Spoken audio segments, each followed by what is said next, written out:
on it yet. Moving on to today's book and guest. Today we're going to be hearing about Lihi Lapid's book On Her Own. Lihi Lapid, if you haven't figured it out yet, is a public figure in her own right in Israel and also has a rather famous husband. So we're excited to hear all about her novel, memoir, bit of both? Novel.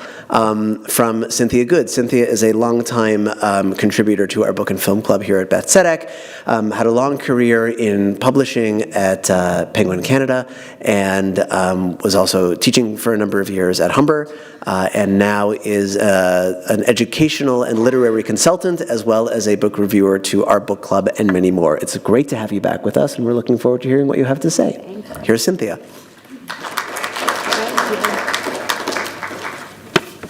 It's, of course, great to be back.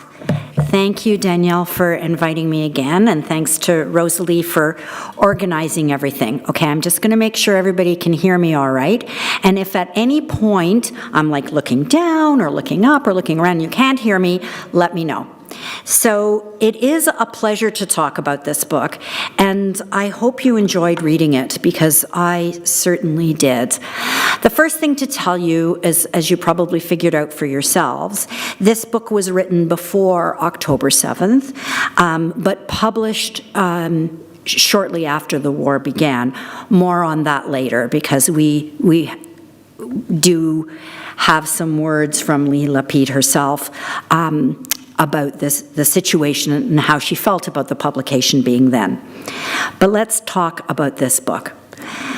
To me, it is a beautifully layered story that delves into the delicate threads that connect people who are lost in different ways. Lost to memory, to trauma, and lost amidst a weight of choices made or abandoned. It's also a novel of quiet miracles. A runaway finding refuge, a grieving mother discovering resolve, and an aging woman reclaiming meaning, even in fragments. Beautifully written and emotionally resonant, it tells a story about holding on to memory, to love, and hope that even the most broken among us can find their way home. So, Lihi Lapid is a celebrated photojournalist, columnist, and best-selling author of children's books, cookbooks, and award-winning novels. She's also married to Yair Lapid, the former Israeli prime minister and the current leader of the opposition. She was a photojournalist in the IDF, and that is how and where she met her husband. Then she transitioned to writing, partly inspired by the challenges of motherhood. She has spent most of her time since October 7th, bearing witness to the events, protesting for the release of the hostages, visiting injured soldiers and civilians, and comforting the bereaved. She tells us, "One of my friends was in Kibbutz Be'eri after the massacre, and she found an open book, an open copy of my cookbook on the counter in one of the homes. She took a photo and sent it to me. It was so emotional to see that." In an interview, she said that since October the 7th, she felt that the story of the bereaved mother in the novel was even more relevant. She says, "Every time I see a picture of a soldier who has been killed, I think there's another mother like Carmela who will miss him for 30 or 40 years and who won't be able to feel happy for 30 or 40 years." But her idea for the novel came to her with the person who would become Nina first. She had this vision of a young woman in a stairwell, and this just arose to her before she was able to piece it together at all. She just had this picture in her mind, the character of Nina, who soon would be meeting the character who would be Carmela. And the other inspiration is her brother Dedi, who lived in the US for decades. And this was the inspiration for the character of Itamar. Lapid's brother passed away from cancer after the book was finished, and so you will have noticed that the book is dedicated to him. The Lapids are the parents of 3 adult children: Yoav, Yair's son from a previous marriage, Lior, and Yael, who is profoundly autistic and the inspiration for Lapid's devoted efforts to promote the inclusion of people with disabilities. I'm going to give you a summary of the novel now so that we're all on the same page about what happens, and those of you who might not have gotten to it or might not have finished it will know what happens. The action of the book takes place with the markers of Israeli holidays, Passover, Memorial Day, and Israel's Independence Day. The novel opens with that young woman, Nina, cowering in a strange stairwell, an older woman in a nightgown moving towards her. The novel discloses details in its own time and way, but here, as much as I can give it, is a chronological summary. Nina is a high school-aged girl living in Sderot, and always excuse my Hebrew. I don't know Hebrew, so I often might pronounce things incorrectly. With her single mother, Irina, a Russian immigrant. Disillusioned with her life and craving escape, bored and alienated from school friends, she enters into a destructive relationship with an older manipulative man, Johnny Shmuley, who is tied to criminal activity and human trafficking. Irina, Nina's mother, works at a community center. She has worked her way up to a responsible position from one as a cleaner, and she is mortified when a colleague tells her that her daughter is with a married gangster. Irina tries to warn Nina away from the man, but Nina doesn't listen, fights with the mother with whom she has always been so close, and runs off to be with Shmuley. He sets her up in an apartment in Tel Aviv to be available whenever he wants her. Nina is first shocked when he sets up a photography session, which leads to nude shots. Gradually, Shmuley becomes less enchanted with Nina, and she is disgusted and frightened because he's allowing his friends to approach her sexually.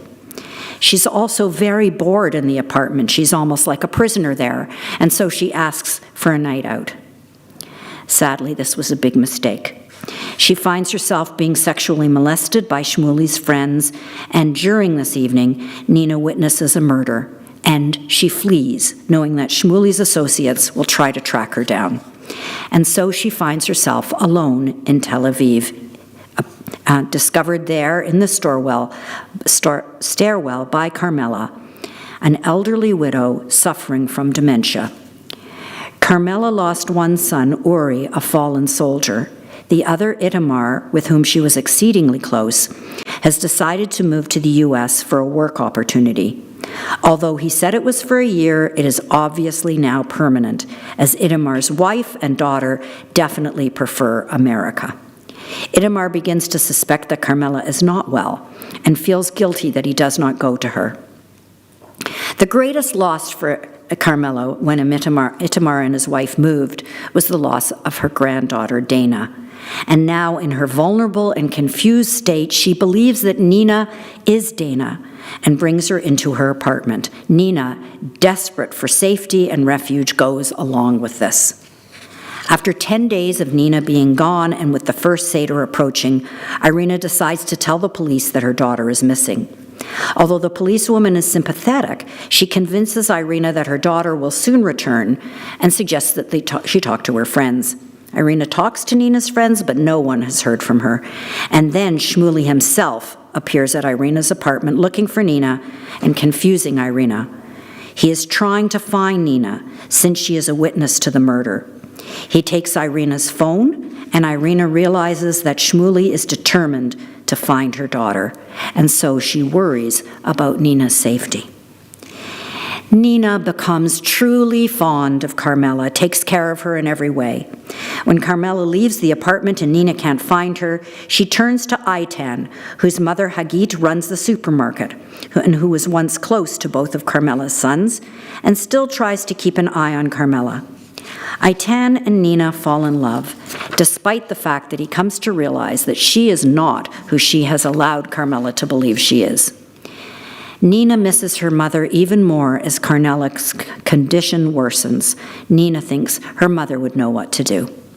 Finally, Nina gets a working burner phone and contacts her mother at the daycare center, leading Irina, without telling a soul, to leave their town and arrive at Tel Aviv to care for her daughter.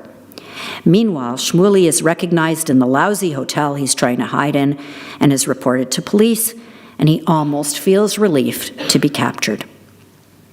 Nina convinces Carmela that Irina is a caregiver, and though Irina is reluctant, Irina and Nina take care of Carmela and prepare for Carmela's biggest day of the year, Memorial Day, when she goes to Uri's grave. She wishes Itamar would be with her, and he does finally arrive. With Hagit's help, he recognizes that there is now a special bond between Nina and Carmela, and he also realizes that he wants to move home to Israel, not just for Carmela, but also for Israel. So that's our book. The novel is very cleverly structured within the time of these three holidays in Israel: Passover, Memorial Day, and Israel's Independence Day. This emphasizes the setting of Israel and the way time is different there. The particular holidays represent elements of the novel. Passover as an ancient ritual, Memorial Day with its memories and its grief, and Independence Day, Nina's triumph, but also a reference to Nina's growth. It is a compressed time frame, building its emotional escalation. 11 chapters are divided into many compulsively readable sections, moving back and forth to fill in backstories of all of the characters. The layered storytelling constantly builds on what we readers know to more details about each character. I love how every time we meet someone, even someone minor, we hear a bit about their backstory and motivations, filling in a good picture of Israel and its people: caregivers, police, cab drivers, grocery store owner, and more. Then, with Shmuley's appearance at Irina's, the suspense for them and for the Irina and for the reader gets intense. Will Shmuley track down Nina? Will he harm her mother? And in Tel Aviv, will Itamar appear and demand an explanation as to why Irina and Nina are with his mother? Will Hagit expose Nina? Will Eitan love her when he knows her past? Should Nina call the police about the murder that she witnessed? Should Irina remain in contact with the police? I think that the point of view in this novel, the viewpoint with which it is written, shows Lapid's real skill. There is a third-person omniscient narrator, that is, someone telling the story who knows everything, in the third person, but with restricted point of view and an alternating focus. So each section or chapter centers on one character's perspective, what they see, remember, or feel. The narrator's voice itself is intimate and compassionate, not detached. And it often merges with the character's thoughts, blurring the line between narration and interior monologue. This gives the story a psychological closeness while still being told from an outside perspective. Most of the novel alternates between Nina, Irina, and Carmela, with occasional shifts to other perspectives to widen the story's moral and emotional scope, as I mentioned. So, for example, the cab driver neighbor of Irina's who drives her for free, and we see him musing around family and holidays, or from the unexpected points of view of the cops, Ashkenazi and Ilanit. These brief shifts add, most of all, social context. We see how large and small questions of life travel through different generations and classes in Israeli society. And the alternation of interiorities creates contrasts between youth and age, secrecy and memory, experience and innocence. Here is Lapid commenting on her use of what she calls supporting characters. I think I do this, she says, because I was originally a photographer, and I see things as scenes. A lot of writing is about thoughts and opinions, but I wanted to tell a story containing so many stories that in the end they combine into a plot. Because we can see inside each character, but not all at once, we experience partial knowledge mirroring the character's own uncertainty or secrecy. The setting is Israel. Tel Aviv, and it's a Tel Aviv that is very vivid to all of us. I haven't been there often, but I could see it. The neighborhood becomes so real to us. The mini-mart, the park, the streets, and the apartment itself, the stairwell, and the physical spaces of concealment mirror emotional hiding and identity dislocation. Also very real are the community center where Irina works, her friends, and Carmilla's friends, and all their apartments. The vivid setting draws us to see that the novel is very much about the idea of home, how Carmilla needs the safety of her apartment, and how Nina cleans it and makes it into a comfort for her and Carmilla, how Irina is not tied to her home, and how Itamar realizes that home for him is two very important things, his mother and his country. One reviewer said, quote, "Legion of names and myriad digressions into side stories. I found this a very effective tool to provide honest observations on the realities of Israeli life and people of different backgrounds and generations. The book is both a great introduction to Israel's culture, society, and traditions, as well as certainly a love letter to Israel." One of the great skills of the writing is the interweaving of the personal and the political or societal. Although focused on intimate lives, an abused at-risk teen, an elderly woman, families, the novel repeatedly gestures outward to broader Israeli realities: loss, military service, social divisions. These external facts, especially grief over sons lost to war and fractured family structures, shape characters' motivations and the book's moral questions. Lapid felt sad that the book might be rejected on publication, which was just after the war began, because of the setting and nationality of the author. And she says, "I hope people, and not just those who are Jewish or have a connection to Israel, will read it and understand that we pay a price for being Israeli and living here. There's a price for being an Israeli woman and mother. We live with a lot of circles of pain.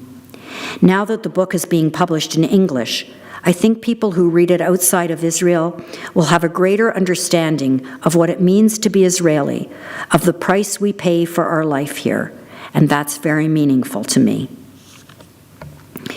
The issue of leaving Israel is an important theme in the novel. Itamar closes his eyes and finds it hard to breathe. Is something really wrong with Mum, or is it him with his feelings of guilt for what he did? He, the deserter, the traitor, the coward, and notice that those are military terms that he chooses. The sellout.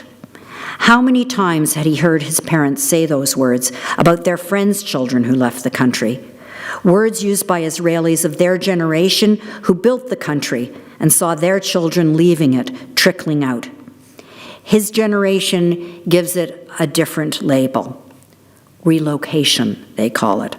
Fulfilling themselves, realizing their potential somewhere in Silicon Valley, in the London Stock Exchange, maximizing their abilities, the global generation, the international generation with the world at their feet, as accessible as a meal at McDonald's. But at the end of all that globalness, he thinks, is an old woman who's been left alone on the other side of the ocean, because her son is in America. And there is another layer, Irina's desire to raise her daughter with what she calls culture, the remnants of her former world in Russia. Feeling that Nina is now a Sabra, filled with disrespect for her mother. And Itamar's feeling, ironically, the mirror image with Dana. She's already American, he thinks, and doesn't want to be with the noisy Israelis who thinks they are wonderful and she thinks are stupid and gross and clumsy. He knows that he has an American daughter he can't reach. There are some ideas here of the innocence, or maybe romanticizing, of the past, an Israeli of the pioneers, a Russia of deep culture. Less capitalistic, the values of Dana and Nama, and even Nina's desire for nice things that lures her to Shmuli's world. Itamar himself misses Israel desperately when he allows to think about it.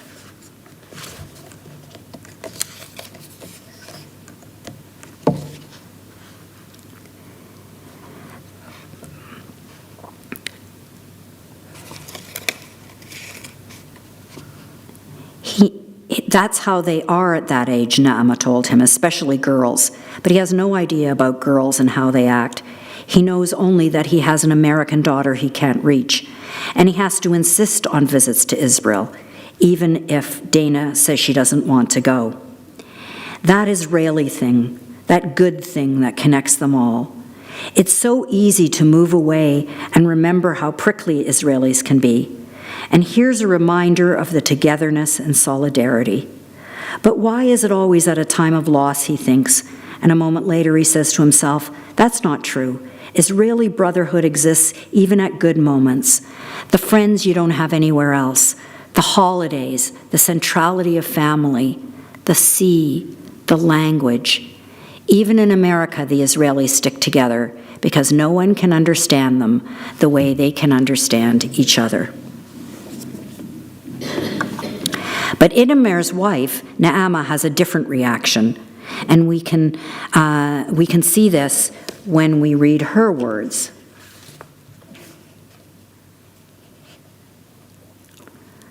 And here in America, everyone was so pleasant with their have a nice days and white ear-to-ear smiles.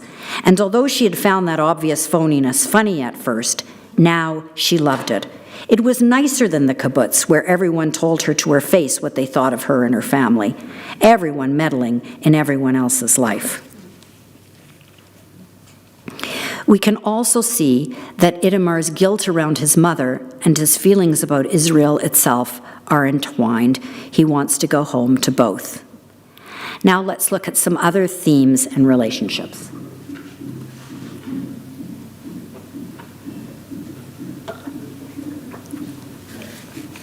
Dementia. It's a major theme and plot device in the novel, and very real. One inspiration Lapid tells us about is from a poem she read by Giora Fisher about a bereaved father with dementia. Lapid quotes the lines, "Don't tell me, Oi, that he's been gone a long time. Tell me he just went out and he'll be back soon."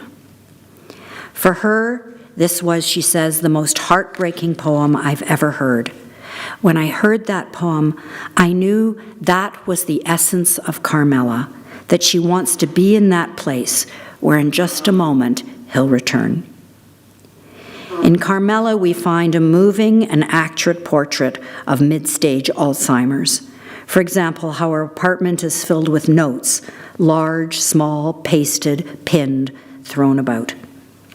The sundowning, how she awakes and knows the tragedies of her life, one son dead, the other far away, but that memory grows dimmer later in the day. Or as Itamar tells it to Naama at the end of the novel, "She's so happy I came. Every 5 minutes she gets excited about it all over again because she doesn't remember I'm here." Some of the best depictions of Carmela's state are those when we enter her own consciousness.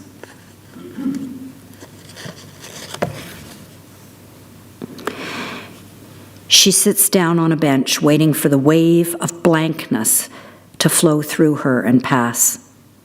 Carmela knows that clarity will come. It'll take a minute or an hour. She has no way of knowing how long, but she's fighting it, struggling against that fog. And just as with fog, there's no point in waving your arms, no point in running away. All you can do is wait for it to lift. The first time it happened, she screamed. Alone at home, she screamed. When consciousness returned, she felt as if she had been swept back to the shore after a storm.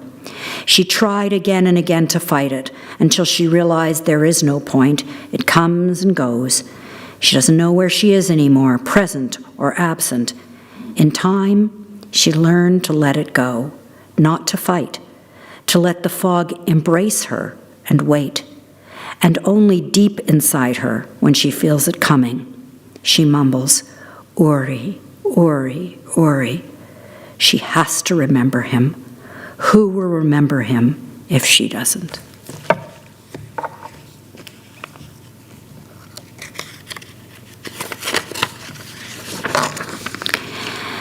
But maybe something that affects the reader the most is Carmela's dependence on Nina as Dana. My Dana, you came to me, you came. When Aitan and Nina find Carmel when she has wandered from home, my little girl, she says. But also realistic are those moments when Carmela suspects that Nina is not Dana and protects and reassures her anyhow. But we also realize what Nina tells us. At that moment, Carmela knows she's not Dana. Not always, not when she's lost in the fog and her brain plays tricks on her, but in her lucid moments, when tears run down her cheeks, she knows. And at the cemetery on Memorial Day, she experiences clarity. Thinking of the time when she will not be able to be at Uri's grave, she's horrified at the thought. She prays for the dear fog to return, and we hear that, quote, she doesn't want to remember that the girl isn't Dana. Dementia is only one of the explorations of identity in the novel. And we also see that Carmela is or was more than her dementia. In a flashback to Carmela, when Itzik has died and Itamar and his family have left, Carmela speaks soundlessly with a broken heart and thinks, what about what's good for me? She feels the role of caregiver, mourner, but less attention to her as a person. Let's look at Nina's identity issues. What starts as a deception gradually evolves into a lifeline. The intimacy between these two women, this touching intimacy, one young and broken, the other fading, forms one of the most effective aspects of the narrative as they build something real out of their mutual need. Nina had been a good girl with good grades, working towards her matriculation and very close to her mother. But Nina wants to separate herself from her mother, raising common themes in families of immigrants, especially around generational differences. But Nina's choice for self-determination, her choices are bad ones, dangerous and tragic and self-erasing. Nina recognizes how close she came to, quote, losing herself completely when she was with Shmuley, and she's proud that she has saved herself. So interestingly, Nina takes on someone else's identity to survive and to get back to herself.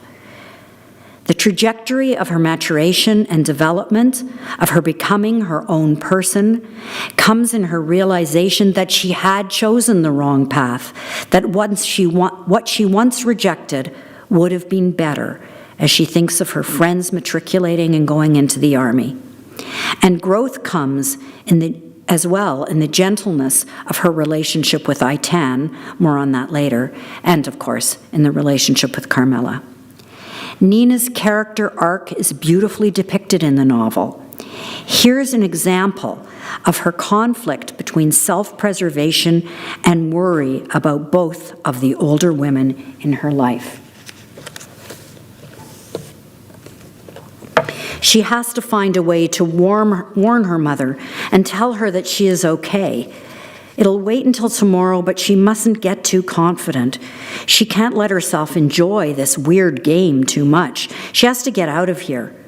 And a new voice rises from inside her and asks quietly, "What about Carmela? How can you leave that poor old lady who's sinking deeper and deeper into oblivion and darkness?" "That's not your problem," the survivor's voice inside her says. "Run." But Nina doesn't run. And it is the caring for Carmela that becomes paramount, that moves Nina from a selfish child to a responsible, loving adult. When she worries that she should call for help with Carmela, maybe even call the police, she realizes that they think that she, Nina, has been stealing from the older woman. In working out who she is and how she should behave, we get a wonderful depiction of Nina's transition into a deeply caring person. And finally, Irina recognizes, as she watches her daughter help Carmela out of a panic attack, how much Nina has learned during the time she's been here alone with the old lady, and how much she's grown up. The relationship between mother and daughter is the emotional and thematic core of the novel. Lapid uses this bond to explore questions of identity, independence, and intergenerational expectations. At the same time, that symbolic or thematic importance never overshadows the realities and realism of the relationship between Nina and Irina, which rings so true from both of their points of view. Irina, Nina's immigrant mother, is consumed by grief and desperation. Her love is messy and flawed, sometimes harsh, yet always fiercely maternal. Irina's maternal approach is both nurturing and constraining. The novel subtly shows how patterns repeat across generations of women. The way Nina relates to her mother echoes how her mother once related to hers. Irina projects her own fears and disappointments onto her daughter, pushing her towards stability and social conformity. Nina feels this. She says, "He loves me, and he'll take me away from here. I won't be like you," Nina yelled in Hebrew, proud of her non-accent, proud not to be like her. She's not a foreigner. She's from here, and this place is hers. Irina regrets the stance she took in retrospect. Quoting from the book, she should have told her she'd have some place to come back to, that she is her daughter forever, that she should come back if she's unhappy. Despite conflict and distance, the novel shows beautiful moments of reconciliation, glimpses where mother and daughter see each other not through roles, but as women with their own wounds and hopes. These moments are understated but powerful, showing Lapid's belief in empathy and continuity, even amidst pain. And there is that moment when Nina realizes that she needs her mother's help, and that she doesn't want Irina to suffer, and that she misses her mother. Quoting from the book, she knows Irina is crazy with worry, and she knows she has to let her know she's okay. She's not angry at her anymore, and she misses her, and she is worried about her. She gets up and walks to the mini-mart. That's it. After she does the shopping, she'll go upstairs and call Irina.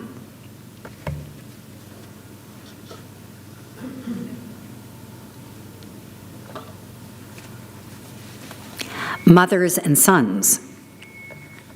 Lapid says, "I wanted to tell a story about a family that lives far apart. So many families are dealing with this now in our globalized world. I have written a lot about what we as parents owe our kids, and my books have all been about motherhood. But what about whether our kids owe us anything? I wanted to deal with the question of what happens to us when we are old and have children who don't live here. Who will take care of us? I would imagine that resonates.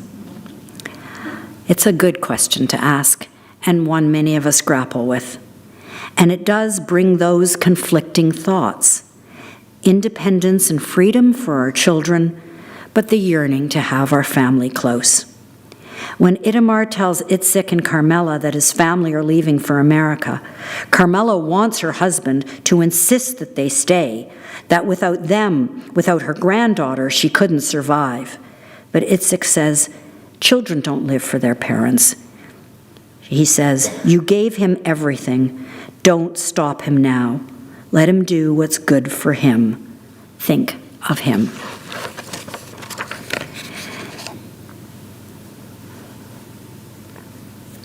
The complex and realistic relationship between Carmela and Itamar is well portrayed.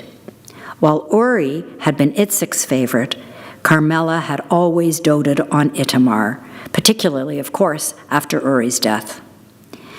And for his part, Itamar feels a growing and unignorable guilt as he allows himself to realize that his mother is failing in her mind. He, quote, feels like the worst son in the world. We see another mother and son in Hagit and Eitan. Hagit also adores her son and worries that he is not enjoying his life. And then when he meets Nina as Dana, she immediately suspects that Nina is not what she says she is and is protective of her son. And as a part of Lapid's art in making secondary characters full and real, we see the policeman, Ashkenazi, and his relationship with his mother. In this case, the son feels and is protective of his mother in the face of his father's brutality.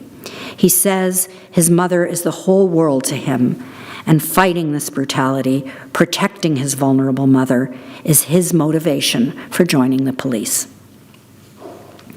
In addition to mothers and sons, fathers and sons, we see the relationship between Itamar and Uri.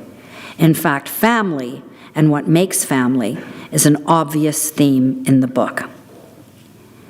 And by the end of the novel, new family configurations are starting. In one of the most moving passages, Nina promises to always accompany Carmela to Uri's grave, even when Carmela is gone. I'll go to be with Uncle Uri, always. That was the first time she'd said his name. I promise, Nina says, and swears to herself that she will. That's what she'll do. Every year she'll go. It doesn't matter how this crazy adventure ends. From now on, he will be her fallen soldier forever. Itamar, in preparing for his family's dreaded week, thinks this: there's an abyss between his old family, Carmela and Itzik and Uri, and his new one. Family before everything. But what is this family, which is nothing like the one he grew up in, where it was one for all and all for one? This doesn't feel like a family, more like the fragments of something. And Itamar needs to figure out how to deal with it. He wants a family like the ones in Israel, where everyone fights for everyone else. The love story. Any good novel must include a love story. So we see the stark contrast between Eitan and Shmuley. Bad boy, good guy. Here's how Nina originally thinks of Eitan.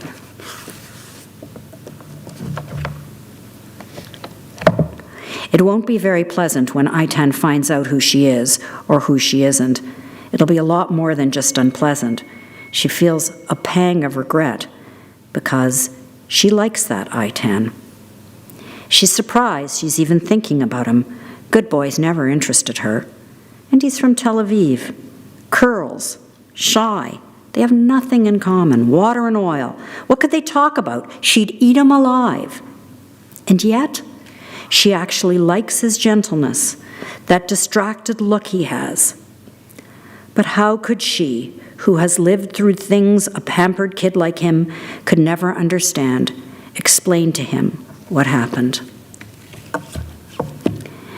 And soon, quote, all she wants is to stay in his arms. And she thinks, it's weird how she's stuck here now, with this old lady she barely knows who has found a way into her heart, and this guy she misses even before he leaves. And she knows that she'll stay because of him, even though it's stupid. And Nina also begins to realize that Aitan is effective, supportive, a different kind of strength. He helps her find Carmela. She realizes the difference in how a man like Shmuley made her feel and how Aitan treats her when he is so gentle with her, although she thinks he can't quite understand her feelings, the fact that her body is still traumatized. But the tenderness of his touch seems to heal her wounds, restore her trust and serenity. Her accepting and loving Aitan is part of her growth, just as how she responds to Carmela is part of growth, and how she realizes the strength and goodness of her mother. It is all about love. So we come to the ending of this book. Well, maybe before we come to the ending, I'll talk about the title, because there's something interesting about that. The original title in Hebrew is Sarot, which was translated as strangers, and our title is On Her Own. So the question is, which is more appropriate and why? If we think about On Her Own, the title suggests both freedom and loneliness. To be on her own means to step out of inherited patterns, but also to lose the emotional safety of being someone's child. But may be different from alone, which Hagit says how she feels in a harsh and cruel world. And there is also a slight element of feminism to it. Some of you might have thought of the Virginia Woolf's book, A Room of One's Own. So the ending. Just before the final chapter, we have an interesting shift in point of view to Shmuley and his wife, Ophrah. It's surprising to come to them at the end of the book. Then we shift to the end of the memorial service, Itamar's arrival, Carmela's confusion and panic when she can't find Nina, her Danila. That chapter ends with Nina telling Itamar that they will talk later. Quote, he looks at Carmela leaning on that girl's arm, sees the intimacy, the gentleness, the connection. The final chapter, 11, is the evening of Independence Day, an important day and setting for the plot, for the structure of the novel, and for the Israeli themes. We are with Itamar now, inside his own head, as he recalls the past, including his relationship with Hagit, with whom he discusses the Nina, Irina, Carmela situation. Hagit still calls Nina the liar, but admits she likes both women. Itamar says he will bring his family back to Israel. He misses the land, the places connected to his father and brother, and maybe even Hagit. We then switch to Naama in the car with the kids and Itamar's phone call announcing his intentions. He thinks of what he dislikes about America, what it turns his wife and daughter into. Here's the ending.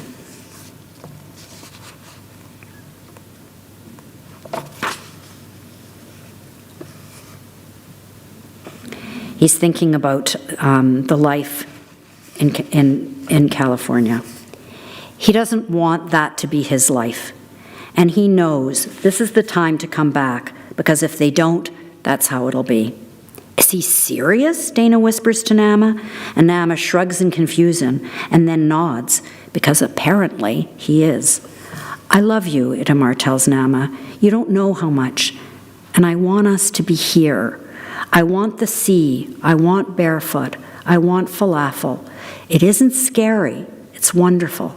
You haven't been here in so long. Come home, Naama. Come home. It's ours. And my mom needs me. And I'm not leaving her again. So it's an ending that opens questions. So one question is, why end with Itamar as opposed to the Nina Carmela story? And I think it's because the author wants to end with, specifically, with the idea of Israel as home and homeland. But here's some of the other questions. Will Naama follow? Will she actually go there with him? So it's a bit open-ended. And some of you might have been listening to or reading Dara Horn recently. And Dara Horn says that in Christian literature, redemption is the goal and the end point, but not in Israeli literature. And here we have this really open-ended novel. There are those losses in this novel, loss of memory, of dreams, of loved ones, but it is also a novel of quiet miracles, of compassion, of justice, of love, and building a family. Okay, so I have questions that I could ask you, but do you have any questions or comments that you would like to make about the book? Who's going to be brave and begin? Lou, please.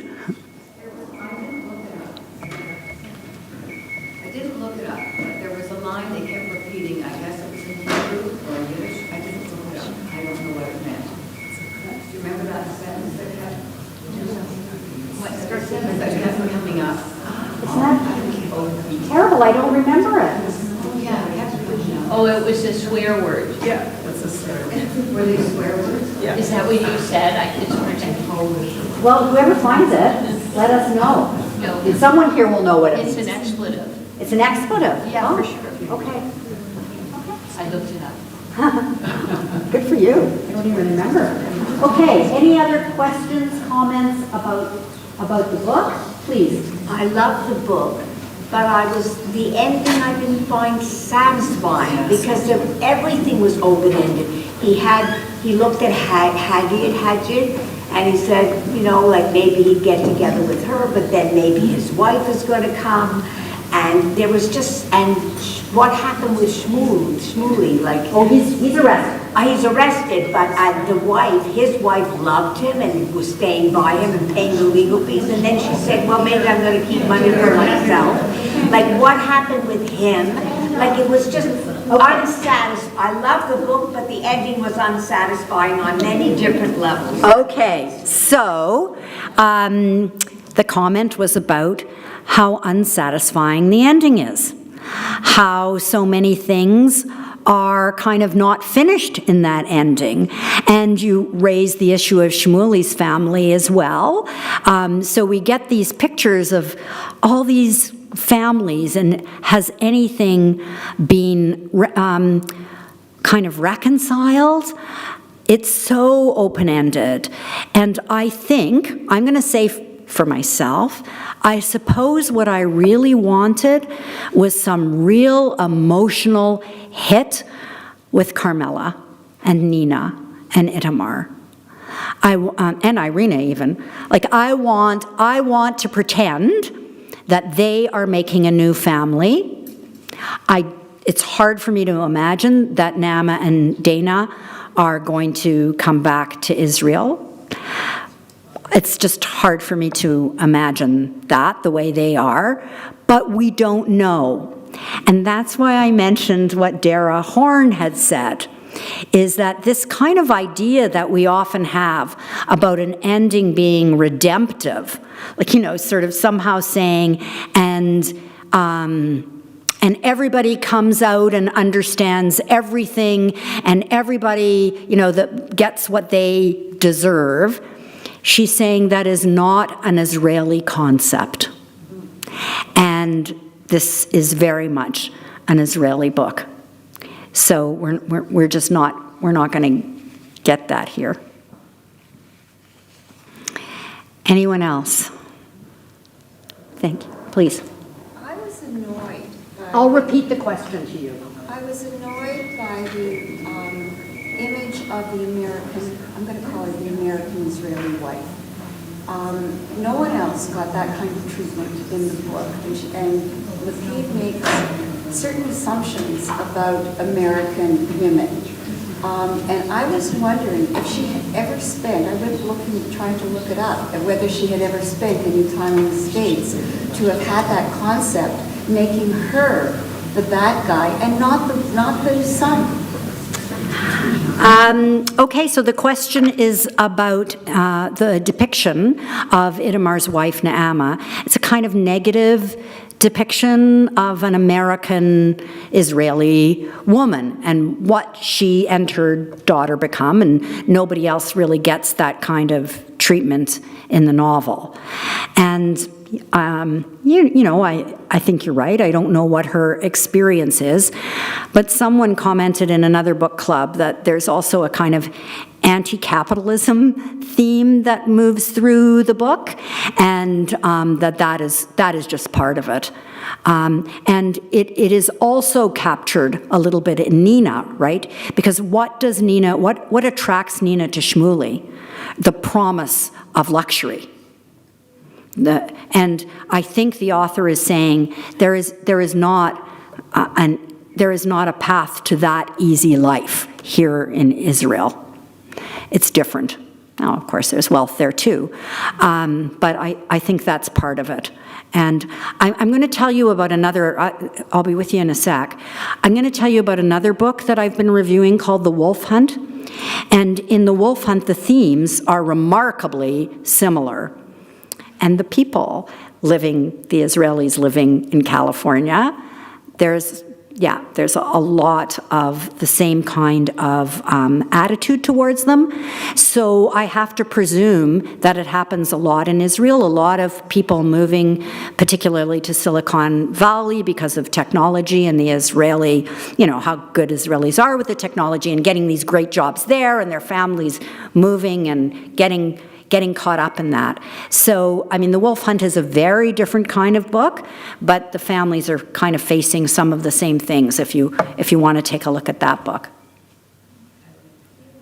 was going to say, I think that this comment is true, because a lot of this is pictures projected onto Nama. But if you look at Itmar, yeah, if you look at Itmar, his behavior is disgraceful. It's not so much, he proclaims at the end he loves Israel, but he didn't visit his mother for quite some time. He wasn't even aware, he didn't, of her condition. He didn't really look at whether she was being taken care of. He didn't bring the kids back or his daughter back. So we're not even talking about visit as a movie.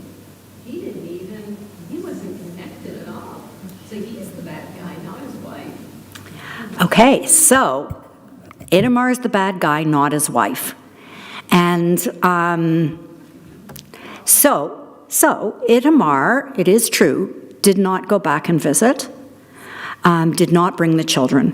One could say that he was very much prodded into that by his wife, who often suggested that he don't go or not take the children or whatever, but it still was his responsibility. I'm not going to really defend him because I think it's terrible not to know what's going on with your own mother, never to visit, all those things. But I would say is that he finally does come around, and that if we can say these things, if these are real people, I think he will be a very good son going forward. But I think when I read that, it's not good guy, bad guy in marriage. Okay? Because she's pointing out a lot of the intricacies about marriage and what makes a good marriage, whatever. But she did hit on a phenomenon with young women who are raising a family that aren't working, and the pressure I think she's hit on something. It's not unfamiliar. I don't know if it exists in Israel, but it certainly exists in North America. Yes, yes. There's lots of pressure on the husband to make a good living, and yet they're undermined, and it's the women that no longer work and are raising the kids, and the narcissism, and I think she's hit on something. She has definitely hit on something. Resonated with people that I know, and the characterization.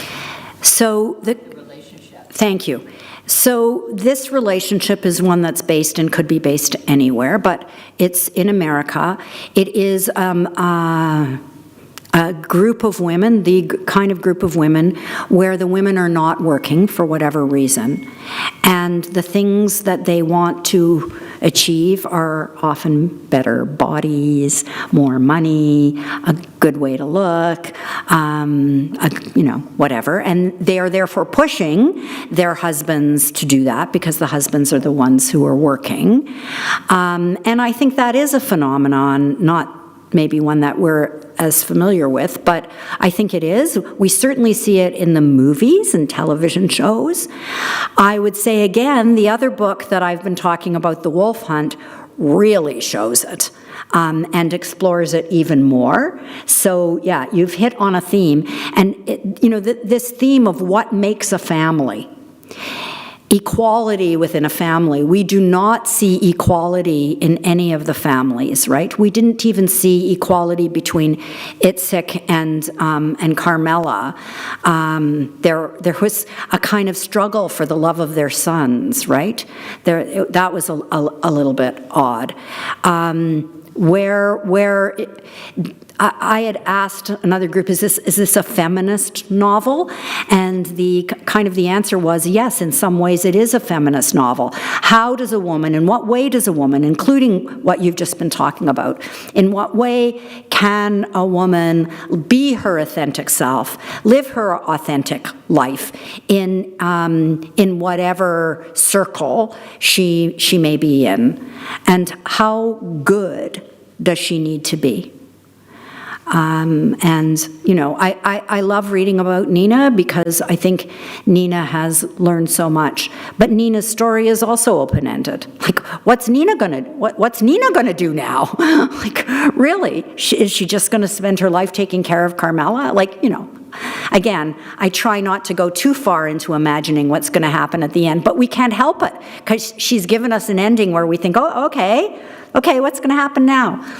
And I really don't mind us doing that. Yes? She also gives you the immigrant outsider perspective because Nahama, yeah. because she felt she was trying very hard, but at the end, what does she do? She creates this library of Hebrew books for Hebrew speaking, right? Yeah. And whether they're so she's looking for something. She is looking for something. That, yeah. Right? Yeah. And so it's not easy, obviously, to. Yeah, right? That's right. A woman, an immigrant woman, any dislocated person has to find where they belong and has to find the thing that will give them the inner satisfaction that, makes them into their full and true self. So she does touch on that definitely in this novel. Yes? I think, though, that the author did give us some clue that maybe Nama was not going to come back to Israel. And there was that Haji, he looked at her and so on. And I think she was trying to tell us that she wasn't going to come back. He was going to stay and Dana and everything. I got the impression that his life was going to be here and his... So the impression that at the end of the book that Itamar's life was going to be in Israel and Naama's and Dana's is going to remain in the U.S. I think part of what, and I don't know where this comes from within her own life, but I think part of what she's talking about in this book is how, for many people, their family may not necessarily be the one family. It's also the family that you put together with the people you come to love. And that happens at many different times of life. And she, I think, is trying to give us here a picture of a loving group of Irina, of Carmela, of Nina, and maybe possibly of Itamar. And Aitan, and Hagit, and I mean, there is a whole building of something else there. Something I think that is very positive. Yes. I think you touched on the typical ending of an Israeli story as opposed to the ending of a North American story, and I think that's part of our struggle because we read the book as North Americans. Yeah. Right? We want that redemption or that wrap-up happy ending. But if I think about it in terms of an Israeli ending, it feels deeper. It feels like it makes you work a little bit harder. Like the wife in California who didn't work as hard. It's an American type of outlook and attitude compared to an Israeli attitude, which is we're in it for the long haul. That's how I see it. And we have to struggle. And we have to struggle, which we as North Americans, I'll put myself included, aren't so inclined to do. Yeah, we have we have a different life here. I mean, it's back to this thing that Dara Horn said about the redemptive ending. Now, she said it was a Christian, but yes, I think North American. And this open, which is Israeli, because there's always the next struggle, always the next battle. That's just what I was going to say. With Israelis, they don't know the ending. They never know the ending. Yes. Oh, that's very good. So yes. How can you end a book with a happy ending? It's just not possible in Israeli society. Yes. So what was just said is that in Israel, they don't know the ending. So it's very hard to end a book with a happy ending because, on we go. On we go. Okay. Anything else? Thank you. Thank you. Thank you for your great questions and comments. That was a good discussion.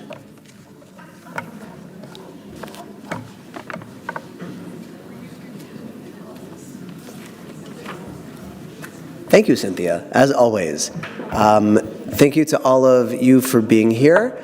I wish you a good winter season. As I said, the book club will be back at the beginning of May, but there's lots of things going on at the synagogue between now and then. Just to highlight two in particular. One is our Thursday afternoon games afternoon with bridge, canasta, and a few other things as well that runs all year round. The other is on Shabbat afternoons.